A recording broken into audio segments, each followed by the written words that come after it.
बाजार बोलता है। इसमें एफआईज डीआईज के डेटा से शुरुआत करेंगे कि एफआईज ने कल के दिन में क्या एक्टिविटी की है और डीआईज का किस तरह का रुझान वहां से डेटा के तौर पर बनता हुआ दिखाई दिया। साथ ही ग्लोबल इंडिसेस पर भी बात करेंगे और गेनर्स लूजर्स की भी बात करेंगे कि कौन से गेनर्स और लूजर आज के मार्केट में देखने के लिए मिल रहे हैं। पहले एफआईज डीआईज की डेटा को पढ़ लेते हैं एक बार कि कल के सत्र में किस तरह का एफआईज डीआईज का रुझान देखने के लिए मिला। तो यहाँ पर देखें तो एफआईज और डीआईज दोनों ने ही खरीदारी की, लेकिन कल एफआईज थोड़े शांत थे। कल डीआईज ने एक अच्छी खरीदारी की है। करीब 2867 करोड़ रुपए की डीआईज की बाइंग देखने के लिए मिली है। उसी का इम्पैक्ट भी शायद आज मिड कैप स्मॉल कैप शेयरों की तेजी का एक इंडिकेटर है, क्योंकि हम देखते हैं कि जब भी डीआईज की बाइंग आती है तो कहीं ना कहीं मिड कैप स्मॉल कैप की जो बाइंग होती है वो साफ तौर पर रिफ्लेक्ट होती है और उसी का एक इम्पैक्ट देख रहे हैं कि जैसा कि मैंने स्क्रीन पर बोला कि आज छोटे शेयरों में कुछ खरीदारी देखने के लिए मिल रही है। साथ ही अगर ग्लोबल इंडिसेस पर नजर डाल लेते हैं एक बार कि किस तरह का रुझान वहां पर देखने के लिए मिल रहा है, तो ग्लोबल इंडिसेस में देखें तो डाउ तो फ्लैटिश साइड पर बंद हुआ on the negative side and Shanghai Hang Seng यहाँ से कुछ रिकवरी के संकेत नहीं मिल पा रहे हैं। लगातार इसमें लाल निशान बना हुआ है। निकाई में एक अच्छी तेजी देखने के लिए मिली है, करीब 2% की तेजी देखने के लिए मिल रही है। कोस्पी में भी एक अच्छा उछाल की कोशिश कर रहे हैं, हालांकि 0.17% है, केवल 5 अंक की बढ़त। लेकिन आज निकाई स्टार परफॉर्मर जहां पर कि करीब 2% की तेजी देखने के लिए मिल रही है। गेनर्स लूजर्स पर नजर डाल लेते हैं कि कौन से आज के टॉप गेनर्स हैं, कौन से शेयर्स में स्ट्रेंथ देखने के लिए मिल रही है। तो LT foods, Bombay Burma, MRPL, KRBL और चेन्नई पेट्रोल, यानी कि आज अगर आप एक रुझान बनता हुआ देखें तो रिफाइनिंग कंपनीज में एमआरपीएल और चेन्नई पेट्रो है और साथ ही चावल कंपनीज पर खबर भी है एक्सपोर्ट को लेकर, जिसकी वजह से आज हम देख रहे हैं कि एलटी फूड्स और केआरबीएल में एक अच्छी स्ट्रेंथ बनी हुई है। साथ ही लूजर्स पर भी नज़र डाल लेते हैं कि कौन से आज के मार्केट में ऐसे शेयर हैं जो कि बढ़त के बावजूद भी स्ट्रेंथ नहीं दिखा पा रहे हैं।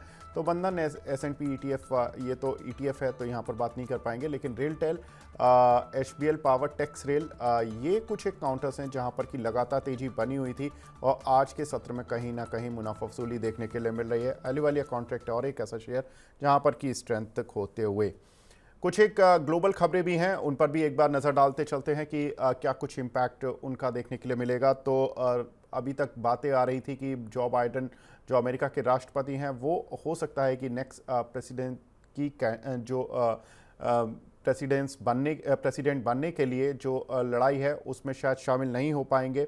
उनको लेकर काफ़ी कुछ बातें आ रही थी, उन्हीं की पार्टी में विरोध हो रहा था, लेकिन उन्होंने कल ये बात साफ की कि वो पक्का तरीके से तैयार हैं और नेक्स्ट प्रेसिडेंट बनने के लिए और ट्रंप से फाइट वो करेंगे।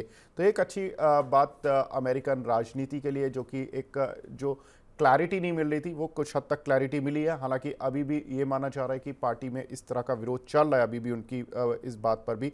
साथ ही अगर देखें तो फैड पर इंटरेस्ट रेट कट करने का भी दबाव बढ़ता जा रहा है, क्योंकि वहाँ पर जो इकोनॉमी है वो कुछ हद तक कूल ऑफ हो रही है, बेरोजगारी के आंकड़े बढ़ते जा रहे हैं और साथ ही अगर देखें तो बहुत सारी ऐसी जो मैक्रो इंडिकेटर हैं वो अब उतने सपोर्टिव नहीं दिख रहे हैं, जिसकी वजह से फेड के गवर्नर पर ये प्रेशर पड़ता जा रहा है कि सितंबर में आप इंटरेस्ट रेट कट करें। उसका भी जायजा लेंगे कि कौन से शेयर्स होंगे जो कि इंडियन मार्केट में प्रभावित हो सकते हैं।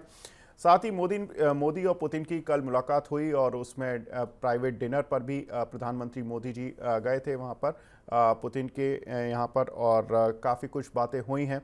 उनसे जुड़े हुए शेयर्स पर बात करेंगे। साथ ही चीन का सेंट्रल बैंक सिस्टम में लिक्विडिटी बढ़ाने का एक प्रपोजल आया है, जिसका इम्पैक्ट जो होगा वो मेटल शेयर्स पर देखने के लिए मिल सकता है। तो शुरुआत पहले करते हैं इन्फोसिस, टीसीएस, एचसीएल पर, जहां पर कि अमेरिकन राजनीति और अमेरिका के इंटरेस्ट रेट का काफ़ी इम्पैक्ट होता है। शरद सर हमारे साथ जुड़े हुए हैं। शरद सर, अगर अमेरिका में क्लैरिटी मिलती है इंटरेस्ट रेट को लेकर और राजनीतिक जो उठापटक चल रही है उसको लेकर, तो सर कैसे देख रहे हैं इंडियन आईटी शेयर्स जिनका मेजर चंक वहां से आता है रेवेन्यू के तौर पर? जी देखिए, तो अब यहाँ पर आप देखिए विवेक जी, पहले भी इस तरह का डिस्कशन जब कभी भी आया है, निफ्टी आईटी में पहले से मैं बुलिश रहा हूँ। मैंने लगभग 4 जून के आसपास ही एक बुलिश व्यू निफ्टी आईटी में शेयर किया था। मुझे लगता है कि शायद ये बुलिशनेस कहीं ना कहीं बनी रहेगी। तो अभी भी मुझे लगता है कि यहाँ पर काफी स्ट्रेंथ है। अगर आप देखें तो जिस तरह का परफॉर्मेंस है निफ्टी आईटी का, वहां पर मुझे लगता है कि अभी ये स्ट्रेंथ काफी बनी रहेगी आने वाले समय में। कुछ एक स्टॉक्स हैं जहां मैं लगातार बुलिश रहा हूं। परसिस्टेंट सिस्टम अगर आप देखें तो लास्ट क्वार्टर फाइनेंशियल Q4 का रेवेन्यू लगभग आप देखें तो डिसेंट एक 13-14% की वाई वाई ग्रोथ। अगर आप अदरवाइज भी देखें तो क्वार्टरली रेवेन्यू का करीब 2500 करोड़ का, वाईटीडी रेवेन्यू 10,000 करोड़ का क्लॉक होने लगा कंपनी का। मैंने करीब 3500 रुपए के आसपास की खरीद का लेवल दिया था। अभी भी मेरा टारगेट करीब 5800 रुपए का इसमें इंटैक्ट है। इसके अलावा अगर आप देखें कहीं ना कहीं एक मिड कैप में देखें तो एम्फैसिस की तरफ मेरा कहीं ना कहीं एक पॉजिटिव व्यू रहा है। उसके अलावा आप अगर देखें तो एफएल इंडिया, तो एफएल इंडिया में मैं थोड़ा सा मुझे लगता है यहाँ पर काफी एक अच्छा चार्ट है। टेक्निकली भी अगर आप देखें तो कंपनी का परफॉर्मेंस बहुत अच्छा है। अगर आप देखें all time high revenue company ने कहीं ना कहीं क्लॉक किया है। और मुझे ऐसा लगता है कि ये रेवेन्यू कहीं ना कहीं बना बना रहेगा कंपनी का। और जी एप्पल की तरफ देखें तो इस पर्टिकुलर स्टॉक को मुझे लगता है होल्ड करना चाहिए। यहाँ पर अभी आगे का ट्रेंड इंटैक्ट है। और ऊपर मुझे लगता है 5-1% का अभी निफ्टी आईटी में यहाँ पर मूव अभी बाकी है। मुझे लगता था 4 जून के आसपास कि जो टारगेट से निफ्टी आईटी के वो मीट होते हुए दिखे हैं। और मुझे लगता है कि अगर मैं एक्सट्रापोलेट करूं एप्पल इंडिया को, तो करीब अगर दिसंबर क्वार्टर तक होल्ड किया जाए तो 1700 रुपए तक के भाव इसमें खुल सकते हैं। अभी करीब 1396, 1400 रुपए का भाव है। करीब 1300 रुपए के आसपास स्टॉप लॉस रखिए। 1700 रुपए के टारगेट के लिए दिसंबर क्वार्टर तक होल्ड कीजिए।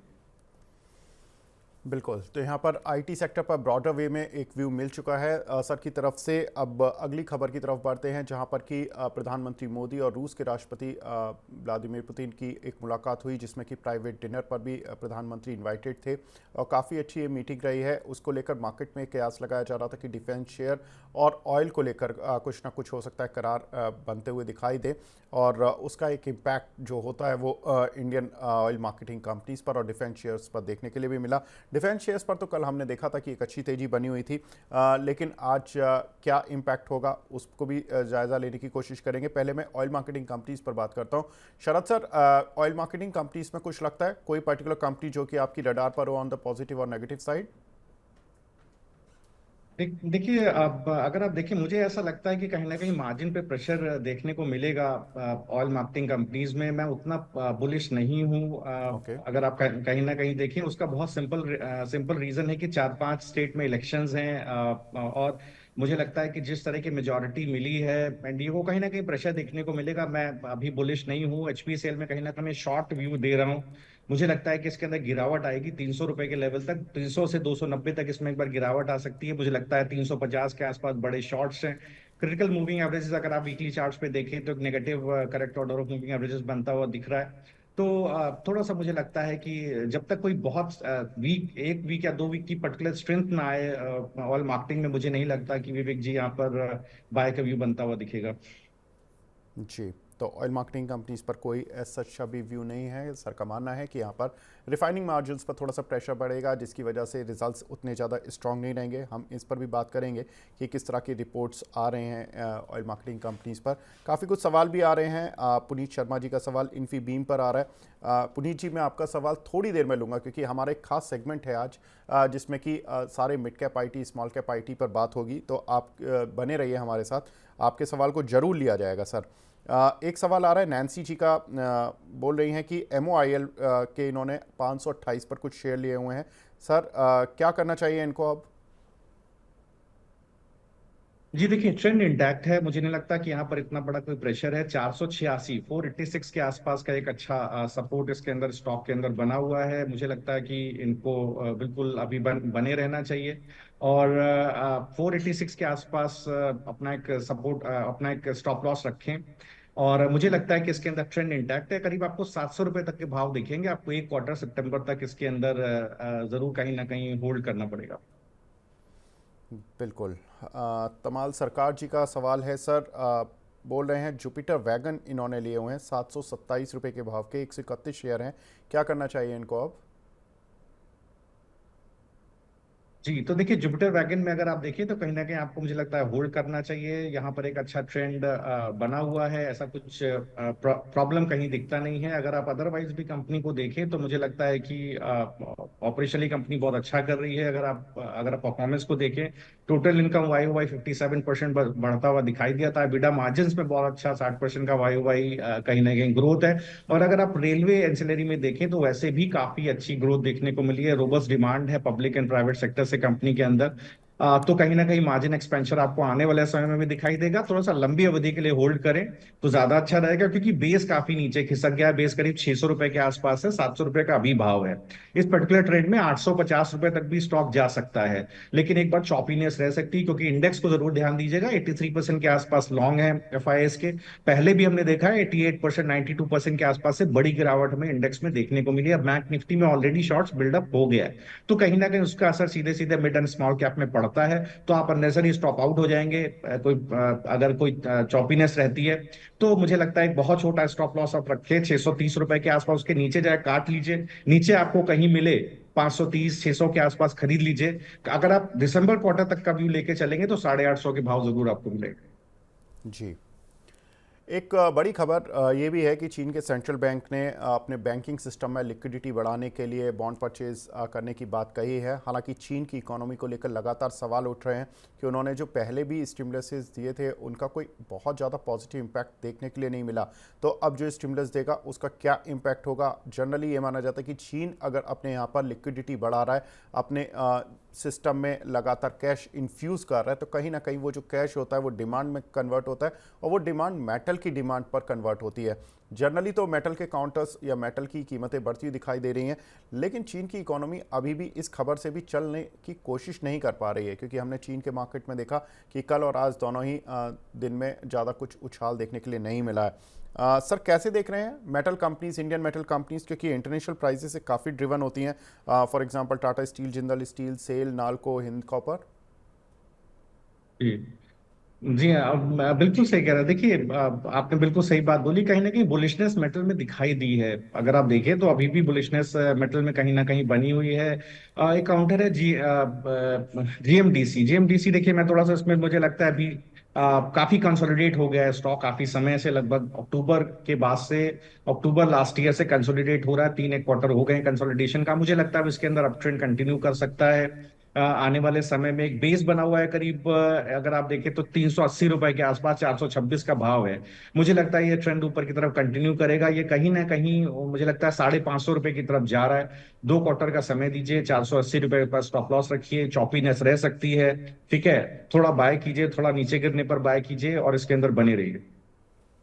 बिल्कुल। तो यहाँ पर जीएमडीसी में सर की राय है कि यहाँ पर ऑन द पॉजिटिव साइड आपको मूव्स देखने के लिए मिल सकते हैं। नेक्स्ट न्यूज़ की तरफ बढ़ते हैं। बड़ी न्यूज़ है, चावल एक्सपोर्ट में ढिलाई देखने के लिए मिल सकती है। यहाँ पर अभी तक चावल एक्सपोर्ट को कब किया हुआ था गवर्नमेंट ने, लेकिन अब यहाँ पर इस तरह की खबरें आ रही हैं कि चावल एक्सपोर्ट में ढील दी जा सकती है गवर्नमेंट की तरफ से, क्योंकि मानसून अब अच्छे से रिकवर हो रहा है। नई जो पैदावार होगी वो अक्टूबर में आ जाएगी, तो उससे पहले ही हो सकता है कि कुछ सरकार इंडिकेशन दे दे कि एक्सपोर्ट में ढील मिल सकती है। उसका इम्पैक्ट भी देखिए, आज सारे ही चावल काउंटर करीब 10 से 15, 20% तक चले हुए हैं। केआरबीएल करीब 10% ऊपर, एलटी फूड में करीब 9% की बढ़त देखने के लिए मिल रही है। वहीं कोहिनूर फूड पे भी एक बार नज़र डाल लेते हैं। करीब ये शेयर मॉर्निंग के सेशन में काफ़ी अच्छा चल रहा था, करीब 5 से 7% ऊपर था। सर, चावल कंपनीज को कैसे देख रहे हैं, KRBL, LT food, Kohinoor food जैसी कंपनी? जी, मैं केआरबीएल को भी देख रहा हूँ। देखिए, अगर आप देखें तो सबसे बड़ा बासमती राइस का एक्सपोर्टर है। Major market Iraq, Iran, Saudi Arabia वगैरह इसके लिए हैं। कहीं ना कहीं अगर आप देखेंगे तो 70 से 80% बिजनेस आता है जनरल ट्रेड से, और 20 से 25% ई कॉमर्स के द्वारा कहीं ना कहीं आता है। 6% का यूएस का मार्केट शेयर है। तो कंपनी एडिक्वेटली पॉइज्ड है। मुझे लगता है कहीं ना कहीं अगर किसी भी तरह का कोई स्ट्रक्चरल चेंजेस होते हैं पर्टिकुलर इंडस्ट्री में, तो बिल्कुल इसका फायदा सीधे सीधे केआरबीएल को मिलता हुआ दिखाई देगा। और काफी बीटन डाउन स्टॉक है। अगर आप देखें तो लगातार नवंबर 2022 के बाद से एक लोअर हाई लोअर लो बनाता हुआ स्टॉक चल रहा है। 334 का भाव है। बेस बन गया है स्टॉक में जी, मुझे लगता है 285 के आसपास अच्छा बेस बन गया है। बिल्कुल पहला टारगेट इसका कहीं ना कहीं 380, और दूसरा टारगेट मुझे लगता है 450, 450 के पास रहना चाहिए। क्योंकि ये विवेक जी बहुत ध्यान रखने वाली बात है। देखिए, पहले भी मैंने इसका जिक्र किया है कि रूरल कंजम्पशन प्रोपेंसिटी सरकार बढ़ाने की कोशिश करेगी। इलेक्शन ईयर, इलेक्शन काफी स्टेट्स में है, पंजाब, बिहार, हरियाणा, राइट, कई सारे बड़े स्टेट्स में इलेक्शंस हैं। तो इन सब चीजों को देखते हुए कि कहीं ना कहीं आप देखिए agri agri commodity, right, agri chemical segment यहाँ पर, और other than that rice, sugar, इन सब में कहीं ना कहीं ऐसे स्ट्रक्चरल चेंजेस लाएगी जहां पर कि कहीं ना कहीं किसानों को फायदा हो और उस तरह से कंजम्पशन प्रोपेंसिटी बढ़ती हुई दिखाई दे। तो बिल्कुल ये पर्टिकुलर प्ले बहुत अच्छा हो जाता है। 380 का पहला टारगेट, और मुझे लगता है पोजिशनली 450 तक के ही भाव दिख सकते हैं। 280 रुपए के पास स्टॉप लॉस रखिए। बिल्कुल, तो यहाँ पर KRBL पर सर ने राय दे दी है और बड़े टारगेट्स और बड़े स्टॉप लॉसेस के साथ आपको यहाँ पर पोजीशन बना सकते हैं। एक हमारे साथ कॉलर जुड़े हैं, राहुल जी जुड़े हैं पुणे से। राहुल जी आए, गुड मॉर्निंग सर, पूछिए अपना सवाल please. Good morning sir. Sir को मेरे को नमस्ते बोल रहे जी सर, बिल्कुल। जी शरद सर। नमस्ते हैं। जी, नमस्ते। एक्चुअली जी सर। या मेरे पास यूको बैंक है, 700 शेयर है, 56.50 में है। और एक महाराष्ट्र बैंक है, एक सेकेंड, जी महाराष्ट्र बैंक है 150 शेयर है, 65.85। मेरे को थोड़ा बताएंगे, आज यहाँ पे पॉजिटिव दिख रहा है बट बहुत दिन से ये नेगेटिव में था। मेरे को वेट करना चाहिए या अभी निकल जाऊं? बिल्कुल शरद सर, बहुत दिनों के कंसोलिडेशन के बाद आज सरकारी बैंकों में कुछ हद तक पॉजिटिविटी बनती हुई दिखाई दी है। यूको बैंक करीब 6% ऊपर है और महाराष्ट्र बैंक एक बार देख लेते हैं, यहाँ पर भी करीब 5% का उछाल मिल रहा है। सर ये उछाल एग्जिट के लिए या होल्ड करने के लिए? जी नहीं, अगर मुझे लगता है, देखिए पहले भी मैंने यूको बैंक और बैंक ऑफ महाराष्ट्र को कवर किया है। मुझे लगता है कि अगर आप ओवरऑल बिजनेस देखें तो कहीं ना कहीं डिसेंट ग्रोथ है। डिपॉजिट में, एडवांसेस में आप 15% की ग्रोथ देखने की यूको बैंक में मिली है। रिटेल एडवांसेस बेहतरीन 15% के अराउंड ग्रो किए। होम लोन में 21% की ग्रोथ है। व्हीकल लोन 30% के रेट से ग्रो किया। तो ऑपरेशनली बहुत अच्छा परफॉर्मेंस है, बेहतरीन। आप देखें तो जो ऑपरेटिंग प्रॉफिट है करीब 5.5% के आसपास का बढ़ता हुआ दिखाई दिया है। मुझे लगता है ये सब लॉन्ग टर्म स्टॉक होल्डिंग करनी चाहिए, इसमें ट्रेडिंग नहीं करनी चाहिए। एक कंसोलिडेशन है, आप देखिए, मैं समझ सकता हूँ कहीं ना कहीं फ्रस्ट्रेशन आपके अंदर है क्योंकि जनवरी के बाद से एक बड़ा कंसोलिडेशन है। बट अगर आप चार्टिकली भी देखें तो इस तरह के कंसोलिडेशन यूजुअली प्राइस ब्रेकआउट्स देते हैं, क्योंकि correct positive correct order of moving averages, correct positive order of moving averages बना हुआ है। वीकली चार्ट्स पे देखें तो कहीं ना कहीं 10 week, 20 week, 50 week exponential moving average का डिसेंट सपोर्ट है।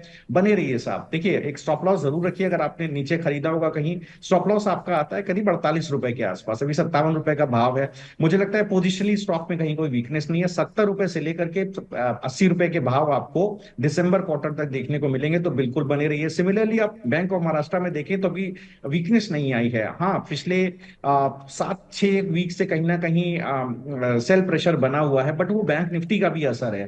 देखिए, bank Nifty all time high level पे एचडीएफसी बैंक, आईसीआईसीआई बैंक नहीं, बैंक निफ्टी को होल्ड किया था। थोड़ा सा प्रॉफिट बुकिंग एचडीएफसी बैंक में है, बैंक निफ्टी चॉपी हो गया है और उसका असर अक्रॉस द बोर्ड दिखेगा। तो आप क्या होगा, इस चॉपीनेस में आप स्टॉप आउट हो जाएंगे, घबरा जाएंगे। लेकिन सर ये लॉन्ग टर्म स्टोरीज हैं। महाराष्ट्र, बैंक ऑफ महाराष्ट्र, मुझे याद पड़ता है शायद मैं कहीं ना कहीं 40-45 रुपए के भाव से इसको रिकमेंड कर रहा हूँ। बिल्कुल सर बने रहें पोजिशनली। कहीं ना कहीं आपको 80-85 रुपए के भाव भी बैंक ऑफ महाराष्ट्र में दिखाई देंगे। जब तक ये 55 रुपए के नीचे ना जाए और सेटल ना करे नीचे, पोजीशन बेचिएगा नहीं, घबराइएगा नहीं। बिल्कुल, तो दोनों ही काउंटर पर आपको व्यू मिल गया सर। और उम्मीद करते हैं कि जो राय है ये आपको अच्छा पैसा बनवाने में मदद करेगी।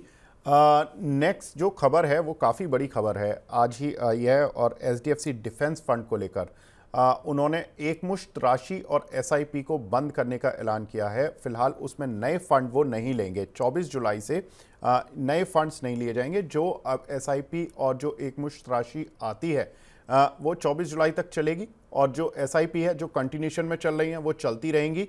लेकिन इस फंड को फिलहाल इसमें नया इनफ्लो वो नहीं चाहते हैं। शायद कारण ये रहा होगा कि डिफेंस के जिस तरह के शेयर रहे हैं, अब एक बहुत छोटा सा क्षेत्र है जहां पर कि कंपनीज बहुत कम हैं और उनके पास पैसा इतना अनलिमिटेड आ रहा था कि उनको अपने फंड पर रोक लगानी पड़ी, क्योंकि डिफेंस शेयरों की वैल्यूएशन को लेकर काफ़ी कुछ सवाल उठने लगे हैं।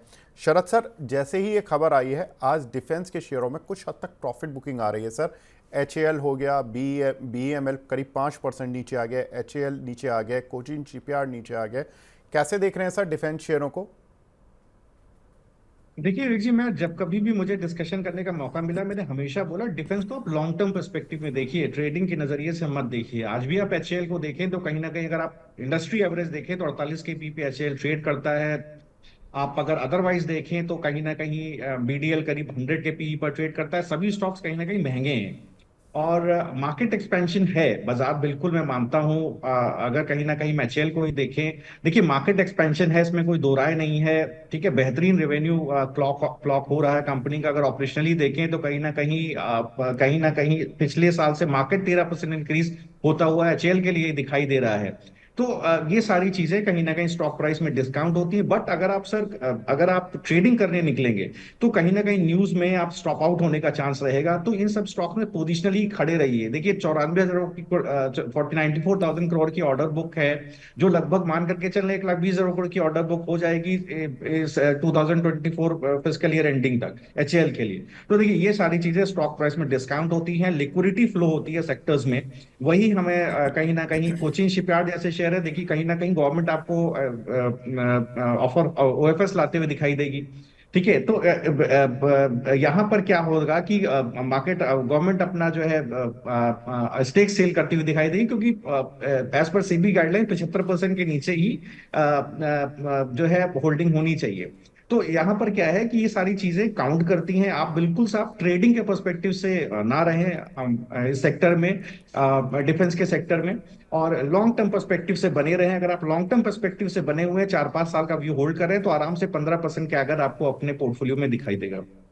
जी।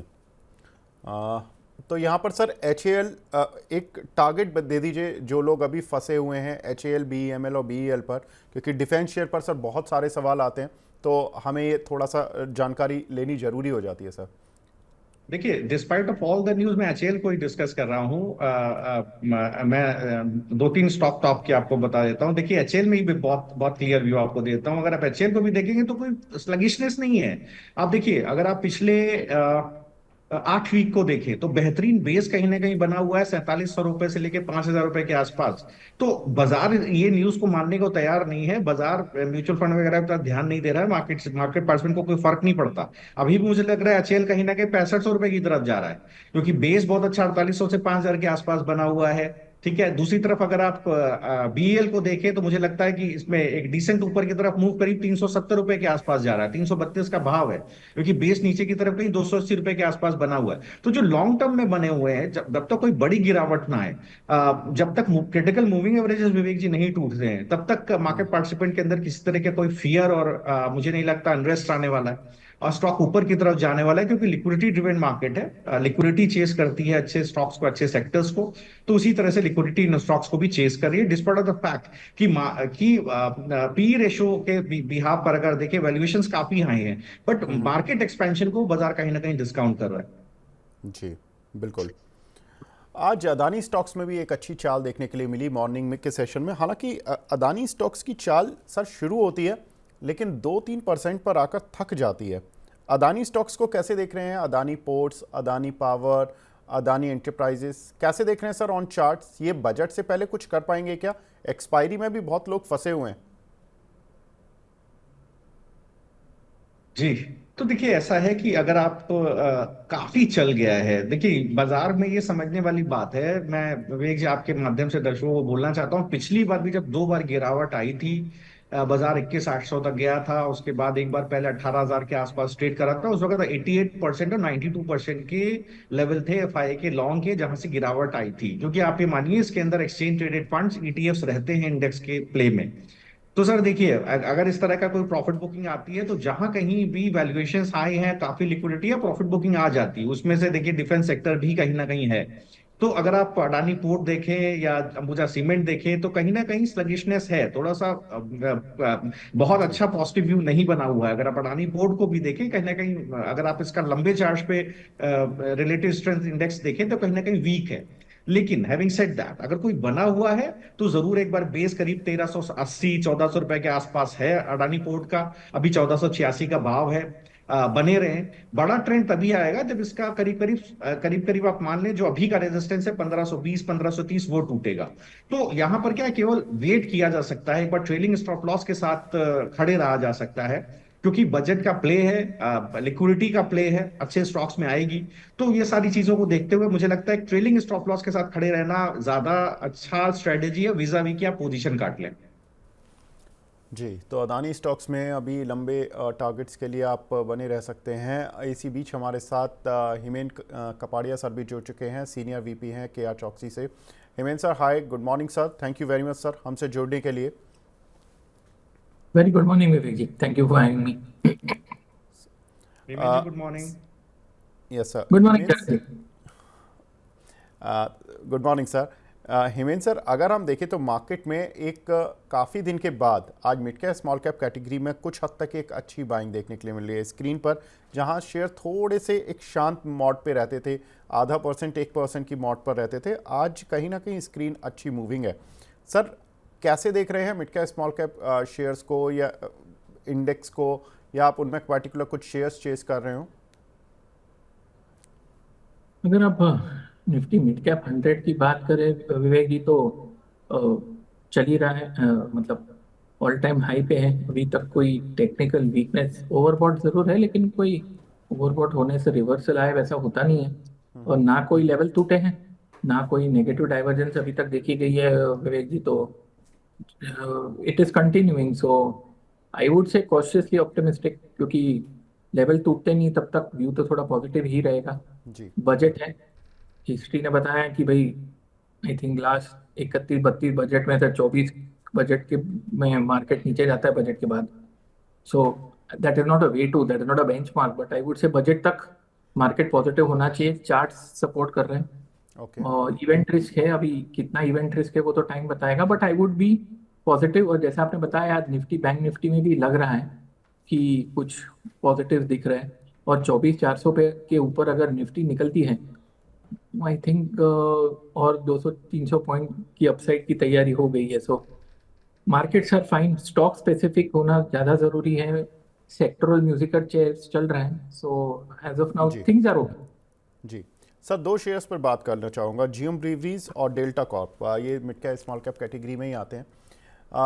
आज दोनों के रिजल्ट्स हैं। जीएम ब्रीवरीज 660 से 900 की रेंज तक गया था, आज कुछ प्रॉफिट बुकिंग है रिजल्ट से पहले, करीब 3.25% नीचे इस समय काउंटर चल रहा है। डेल्टा कॉर्प के भी नतीजे हैं। डेल्टा कॉर्प कल लास्ट सेशन में बहुत अच्छा चला था शेयर, आज कहीं ना कहीं एक फ्लैटिश रुझान बना हुआ है। मॉर्निंग में स्ट्रेंथ दिखाने की कोशिश कर रहा था, करीब 2-3% ऊपर था, लेकिन अब थोड़ा सा शांत हो गया शेयर। हिमेंद्र सर, कैसे देख रहे हैं दोनों counters on chart? Delta Corp की बात करें तो माफ करिएगा विवेक जी, 8 महीने हो गए बायस नेगेटिव से थोड़ा पॉजिटिव हो रहा है, लेकिन इंटरमीडिएट स्विंग हाई 160 पे है विवेक जी। जब तक वो पार नहीं करता है, I would be okay with it. Stock खराब नहीं है, लेकिन परफॉर्म नहीं करता है स्टॉक, मतलब अच्छा लगता है, थोड़ा बढ़ता है, रुक जाता है, हाँ। लेकिन इस बार 160 के ऊपर निकलता है तो एक टेक्निकली सिचुएशन पॉजिटिव हो जाएगी। और दूसरा स्टॉक आपने बताया जीएम ब्रूअरीज, वन वे चला है, एक थोड़ा डेली चार्ट पे कंसोलिडेशन करेक्शन फेज में है, 850 से नीचे बहुत नहीं जाता, तो I think that would be a positive. एक गैप पड़ा है, लेकिन वो गैप दूर है, 815 के नीचे है, तो that is something which I don't like, क्योंकि टेंडेंसी होती है गैप को कवर करने की। तो जी अगर वो गैप कवर नहीं होता है तो और भी अच्छा है, वो दैट मीन्स मार्क ये स्टॉक अंडर करंट मजबूत है, तो आई वुड बी पॉजिटिव, लेकिन करंट लेवल्स पे नहीं। 860 के नीचे बंद आता है, थोड़ी गिरावट हो सकती है। जैसे मैंने बताया, गैप का टेंशन है, बाकी आप थोड़ा लंबा व्यू ले तो स्टॉक 4 फिगर तो पार कर लेगा in the next couple of months, assuming कि मार्केट पॉजिटिव रहे विवेक। जी। एक हमारे साथ दर्शक हैं, वो शरद सर के फ़ैन हैं, नवीन कुमार जी बोल रहे हैं, good morning sir, I am a big fan of Sharad sir, please मेरा क्वेश्चन पूछ लीजिए, सीएससी में अभी क्या करना चाहिए? I have 150 shares at the rate of 160 sir. Sharad sir.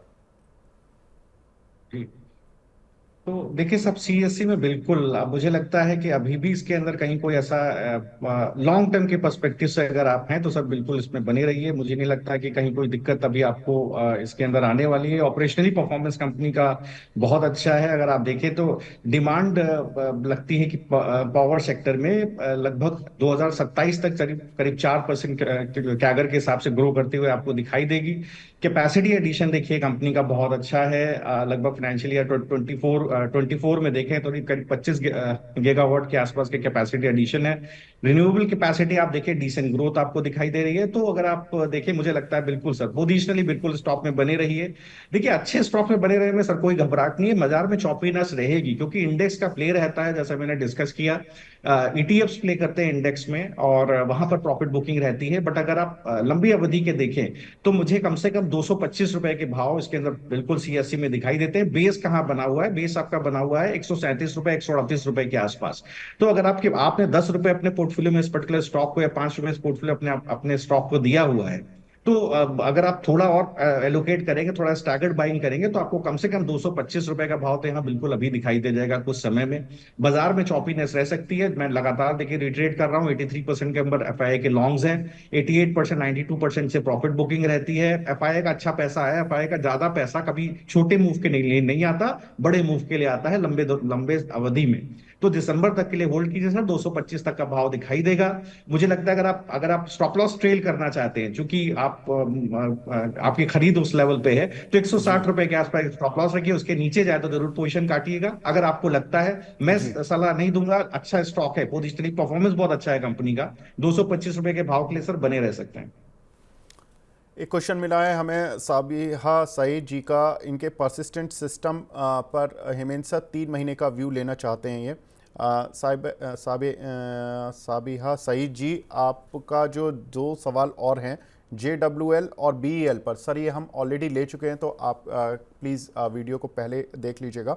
लेकिन परसिस्टेंट सिस्टम पर सवाल ले लेते हैं। हेमंत सर कैसे देख रहे हैं सर 3 महीने के व्यू से? पॉजिटिव तो है ही, क्योंकि शायद ये और OFSS जो पूरा जो आईटी स्टॉक इंडेक्स है या पूरा सेक्टर है, उसमें से सबसे स्ट्रांग ये दोनों ही रहते हैं। क्योंकि ये दोनों रहते हैं, तो रॉन्ग वर्ड, लेकिन अभी ये दोनों सबसे स्ट्रांग है क्योंकि ऑल टाइम हाई कायम किए हैं। अगर आप देखेंगे तो शायद TCS ने भी नहीं, विप्रो ने भी नहीं किया है ऑल टाइम हाई। तो आउट परफॉर्मेंस है, तेजी इंटैक्ट है। मेरे हिसाब से होल्ड करिए। 4450 इंपॉर्टेंट लेवल है, उसके नीचे जाना नहीं चाहिए। नहीं जाता है तो मुझे लग रहा है 5100 पहले आएगा। सो आउटलुक इज पॉजिटिव। यस, जो रनअप हुआ है उसका थोड़ा टाइम प्राइस करेक्शन देख रहे हैं, शायद और कंसोलिडेट करे, लेकिन आउटलुक क्लियरली पॉजिटिव है। जी, एक हमारे साथ दर्शक भी जुड़ चुके हैं, मिस्टर आमिर अली हैं। आमिर साहब हाय, नमस्कार सर, पूछिए अपना सवाल। आप देख लीजिए। Good morning. Good morning sir. Good morning sir good morning sir, पूछिए अपना सवाल प्लीज़। हाँ सर, मेरा सवाल है मैंने इसके शेयर लिए हैं 83@441। तो सर मुझे ये जानना है कि क्या मैं इसमें बना रहा हूँ या इसका क्या टारगेट रहेगा, क्योंकि मैंने इसको आज ही परचेज किया है। सर 441 तो ये गया नहीं, आज कैसे किया है आपने? 341 पे किया था क्या? नहीं 441 पे मैंने इसको बाई किया है। तो ये थोड़े समय पहले किया होगा आपने, राइट?